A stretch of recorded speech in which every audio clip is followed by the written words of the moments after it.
મહારાજા આ ઘોડો લઈને ક્યાં ચાલ્યા? રાણી સાહેબા, આજે રામાપીર અલખ ધણીની વિધિ હોવાથી આપણે દર્શન કરવા જવાનું છે અને ભગવાનના પ્રસંગમાં તો આપણે સાદા ડ્રેસમાં જ જવાય, શણગાર સજીને ના જવાય. ચાલો આપણે રામાપીરના દર્શન કરાવી આવીએ. આજે ગીત છે રામાપીરની, તો આપણે એમના દર્શન ભાવથી કરી આવીએ. ચાલો ચાલો.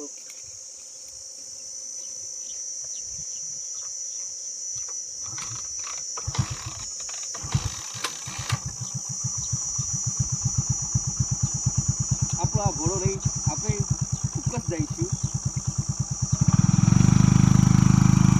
અરે મહારાજા આ ઘોડો કેમ મોદો પડે છે? રાણી સાહેબા, આ ઘોડો આપણો બગડી ગયો છે, પેટ્રોલ પતી ગયું હોય એવું લાગે છે.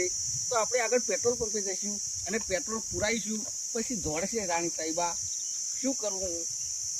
એક વખત કિક મારો તો બાબાની રીત છે તો ચાલ થઈ જા. એવું છે? હા તો મારી જોવું લે. હા બાબાની ચાલ કરી છે જરૂર. જો અલગ જાણી આપણું સંભાળતા હોય અને ચાલુ થઈ જતું હોય તો ટ્રાય કર્યામાં શું જાય છે? ચાલ થઈ ગઈ બાબારી. જય બાબારી.